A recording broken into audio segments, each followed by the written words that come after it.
We're halfway through the Lions tour and it's been a mixed bag. 4 wins so far, including a massive 48-0 demolition of an Australian-New Zealand Invitational side in Adelaide, but it wasn't all perfect, with injuries piling up and questions still hanging over test readiness. Today we review that big win, squad updates like Jamie George's call-up, and the preview of the next game against the First Nations and Pasifika 15. 4 straight victories: Western Force, Reds, Waratahs and the Australian-New Zealand International. The win was 48-0 at Adelaide Oval, 8 tries from 8 players, highlighted by Duhan van der Merwe's hat-trick. England's Ben Earl was man of the match and Owen Farrell added impact off the bench. But the strength of that invitational side was questionable. They only trained together briefly and their cohesion simply wasn't there. So, what have we learned? Van der Merwe was electric. 3 tries in dominant fashion. Ben Earl brought physicality and control, earning well-deserved acclaim. Owen Farrell showed creativity, assisting 3 second-half tries and reminding why he's in the mix. But the breakdown is still shaky. Coach Andy Farrell noted areas of improvement, but it wasn't all positive. Cowan-Dickie suffered a head injury and is now sidelined for Test 1.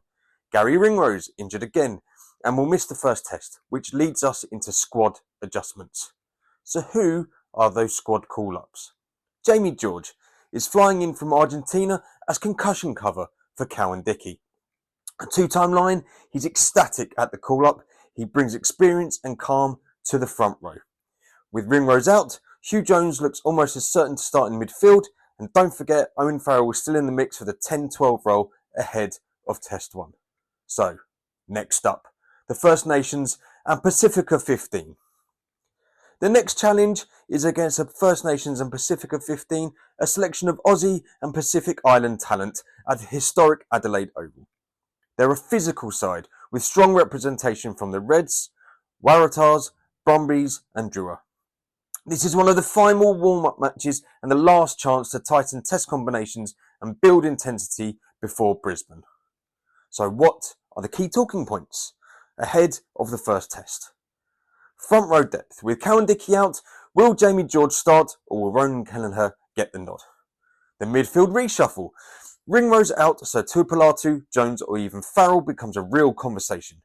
The breakdown needs structure. Coaches want sharper, tighter work here. This match is essential for that improvement. Who offers impact off the bench? Farrell's versatility and that option at 10-12. Momentum is a key thing now. This next game must bring a physical edge and cohesion needed under test pressure. So, what are the conclusions? So the Lions tour has looked strong on paper so far, but the threat of easy fixtures masks an underlying weakness. Now with George arriving, Ringrose out and Test 1 looming, the next 2 matches must sharpen this squad. They've got more talent now, but it also gets real from here. Let me know in the comments, should George start Test 1 or should Kelleher rise? Who is your midfield duo with Ringrose out? And is Farrell getting test minutes as a starter or a super sub? Please like and subscribe for full tour coverage. Next stop, Brisbane.